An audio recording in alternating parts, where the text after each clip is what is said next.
Welcome back to the Govrnor Show.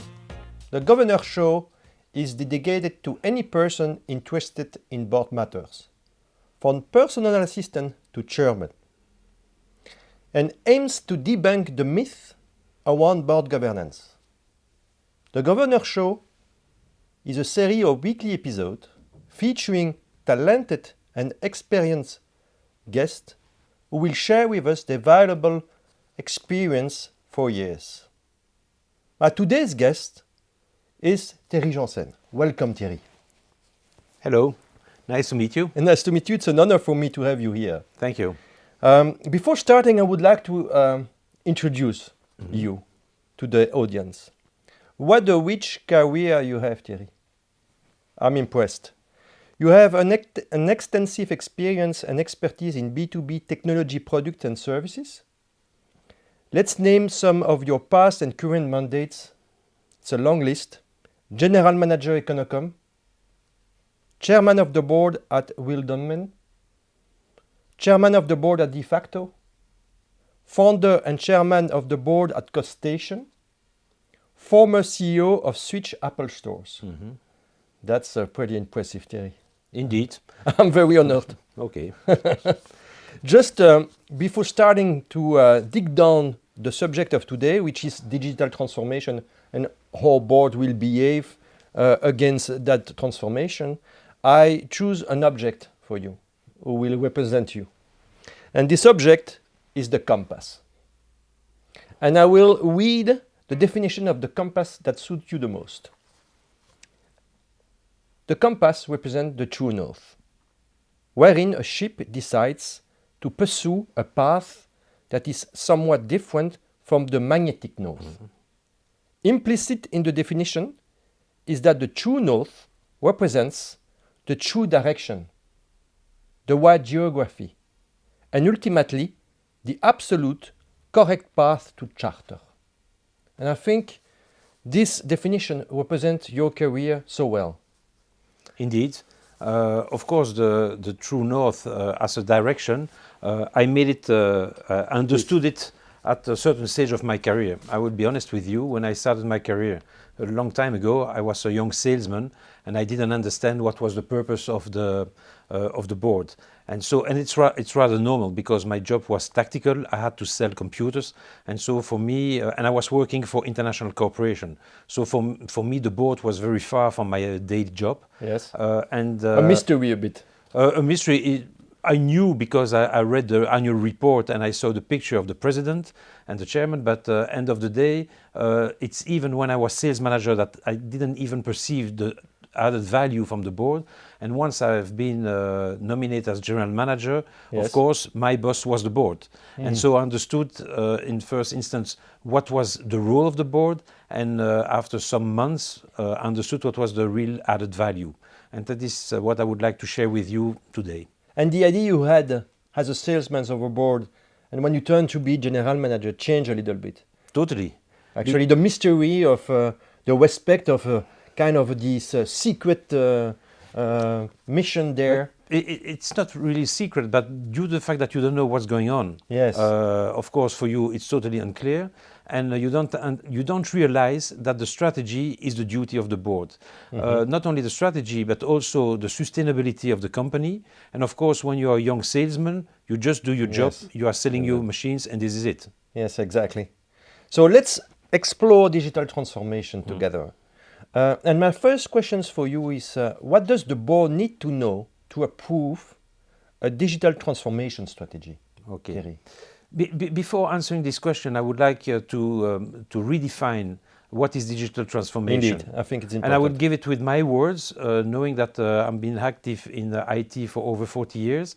So in fact, for me, digital transformation, which is a buzzword today, but Indeed. It was my duty already 40 years ago, it's in fact using the technology in order to serve the most important person of the company, which is the customer. Mm-hmm. And so in fact, it's redefining the link that you have with your customer and the way you can serve your customer thanks to technology.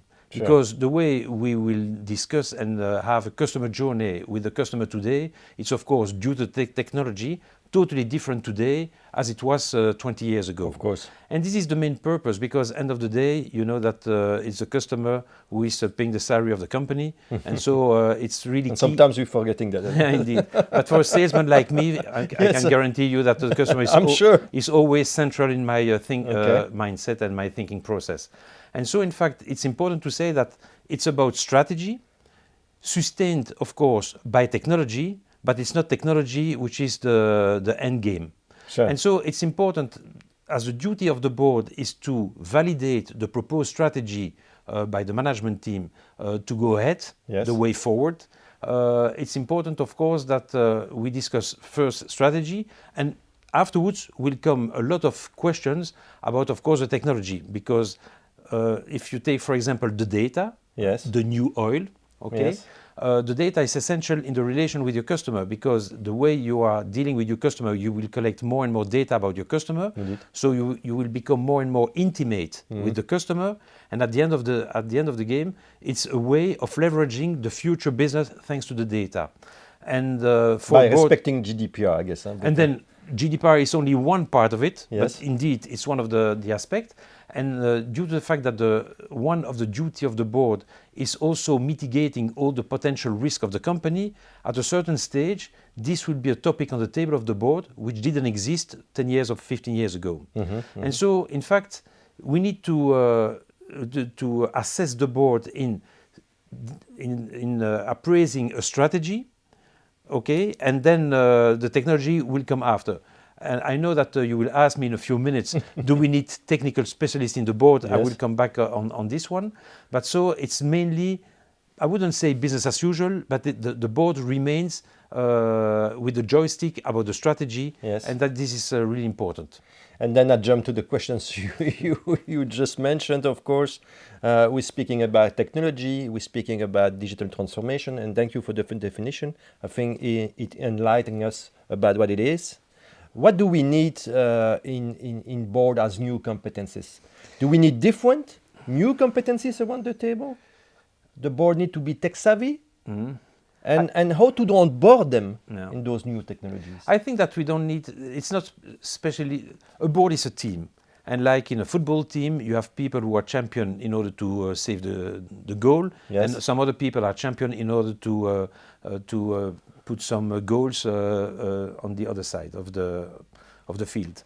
And so, in fact, in a board, you have a team of people, and you need some technology. But what's more important is, in fact, that in the digital transformation, it's a different type of mindset. Because in the digital transformation, we will innovate the way we operate with the customer.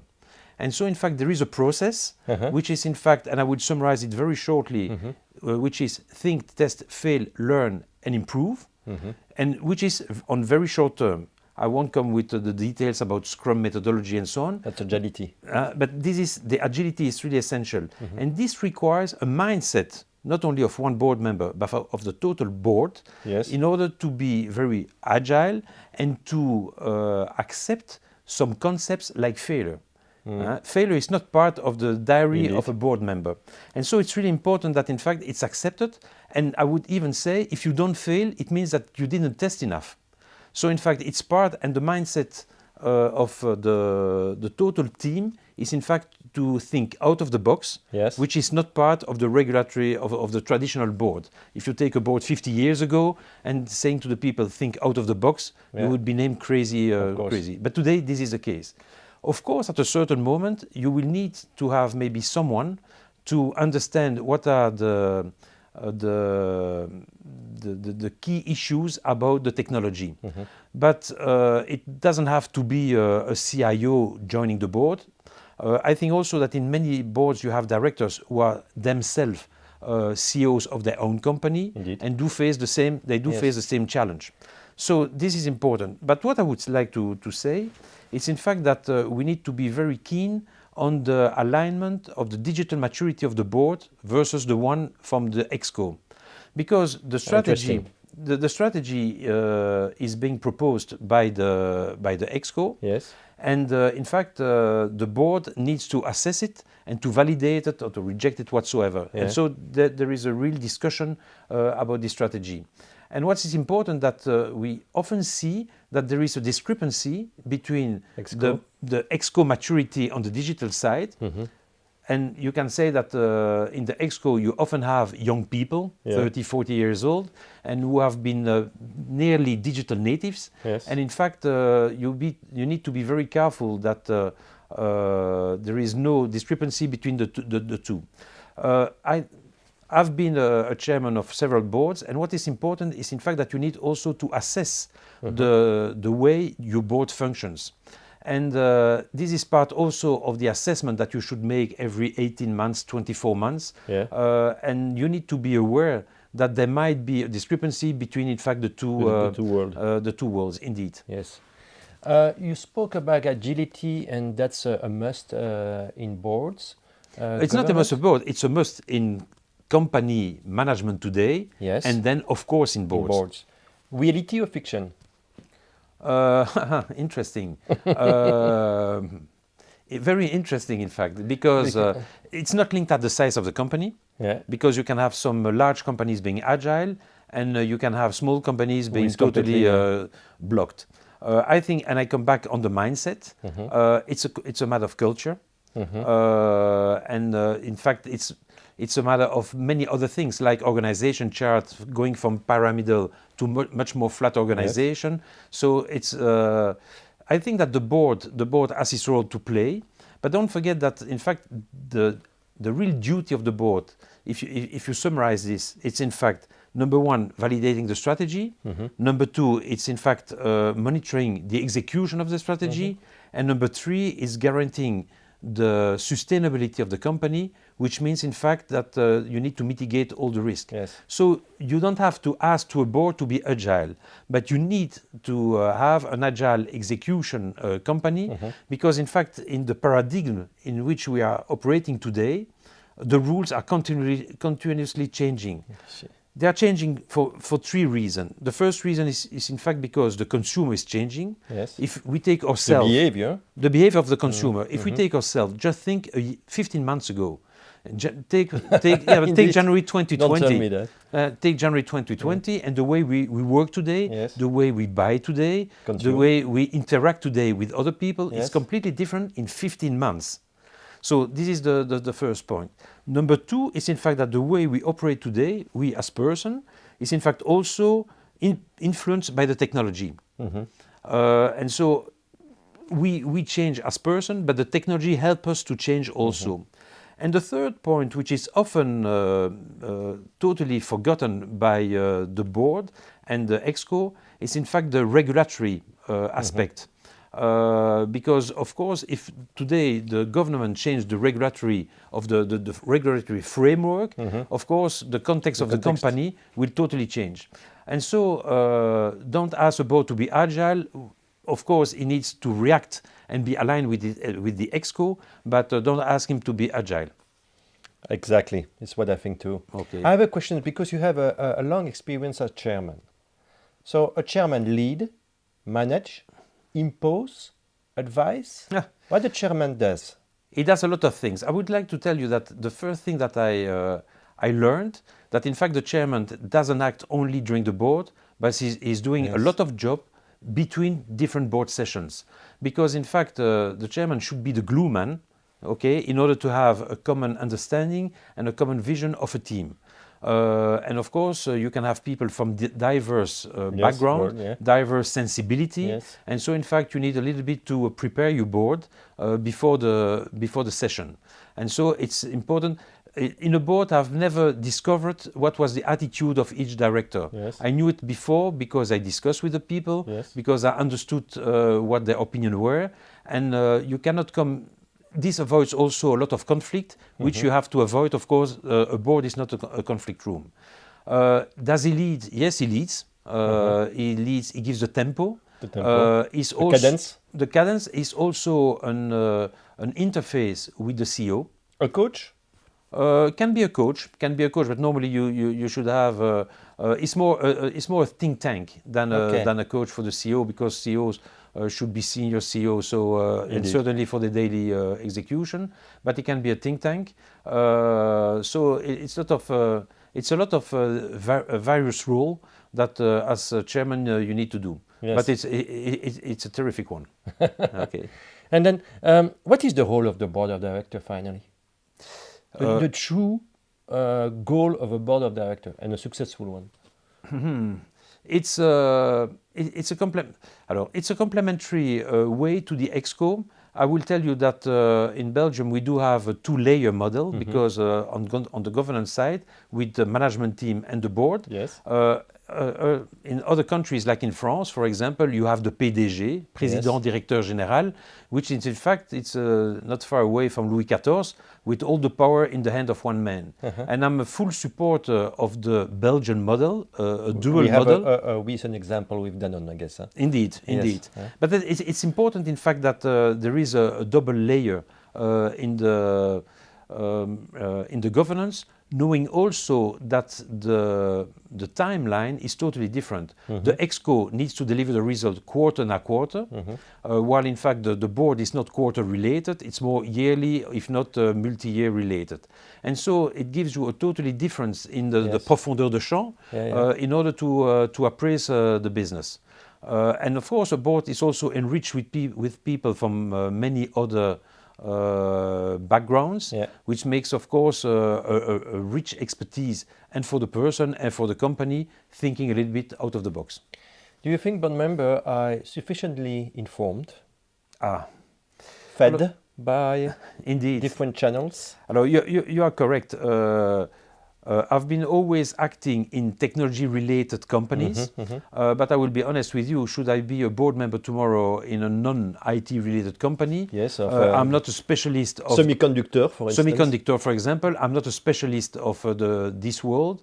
And indeed, I would be asked to take decision on something which I don't really know. Okay. I do know it because I do have a general background, but I'm not specialized to see what is the position of the competition, what are the real trends. And so I think it would be a real added value to give me some tools where I could rely on in order to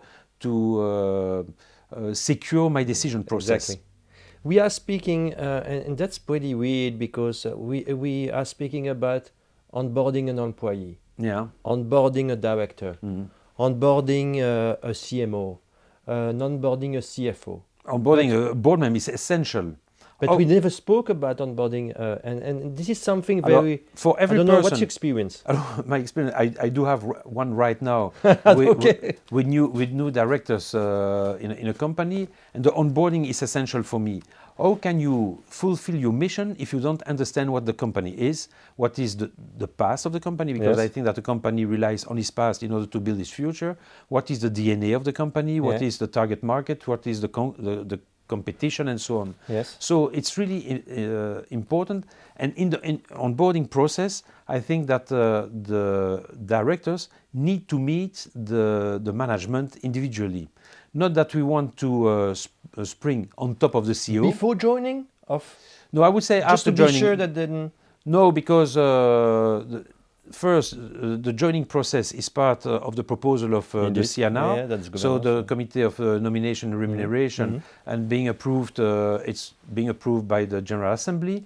But once the person has been nominated, you need to tell him, even in the discussion process, that in fact there will be an onboarding, so that in fact you can comfort the person that in fact he will have the right tool and environment in order to make his job. And what about the board performance? Individually and all together. I think performance is important, both ways, from CEO to board members, but board member to CEO. Indeed. I think that it's something that Govrnor, for example, promotes, and it doesn't happen often enough in board, which is the assessment process. The assessment process is in fact, and it's led by the chairman, and the purpose is in fact to analyze with open books how the board operates. And so it's to see what is the dynamic of the board between the directors, Yes. between the directors and other stakeholders, could be General Assembly, between the directors and the management team, and to see in fact if the process is fully transparent Sure. and that people feel comfortable. And so the chairman should have an individual discussion like he has with the CEO, but there it's more the board with the CEO, but even the chairman with each individual director to have a feeling of their well-being. Maybe it's a weird word, but the well-being of the member in order to make their job. I guess so, yeah. Thank you very much, Thierry. I have a last personal question for you. According to your experience, I'm very impressed about what you have done so far and accomplished. What moves you in board matters? Hobbies? It's just something you like? It's just because you had some opportunities out there? It's a little bit of various things. Of course, it's part of opportunities. Yes. And I never chase in order to have board mandates. Once the opportunity is on your road, it is in fact what is the added value that I can provide to the board. Do I have an interest? That is number one, of course. And which added value can I provide? So it's important to understand who is the team and what is the missing position into the board. Sure. And if you don't provide added value, there is no sense to join the team. Like in the football team, there's no sense to have two keepers. If you have one good keeper, keep it and he will do the job. And so it's important to understand what could be your added value. Of course, as a young salesman, for me, it's important that to join a company with an ambition. So I wouldn't be happy to join a company just which is going business with a growth of 2% per year for the semiconductor. Maybe. But and even in the semiconductor, there are lots of opportunity. A lot of growth, when you see that in the car industry is totally blocked due to the lack of semiconductors. But it's important to have a growth model for me because that drives me. It's a human adventure. This is also important. So the quality of your colleagues is essential, and so it's very it's more human adventure for me, knowing that I've done that for a lot of years, and so I'm quite acquainted with the process. Okay. Okay. Thank you very much, Thierry. My pleasure. Before closing the session, I would like you to hand over the compass to the Govrnor shelf. I hope it was the right true north. It's the right one. Okay, that's kind. Okay, thank you. And this conversation proved me, it's the true north. Okay, fine. Thanks for your time. I'm very honored to have you here at the Govrnor Show. Thank you. It closes the chapter of this episode.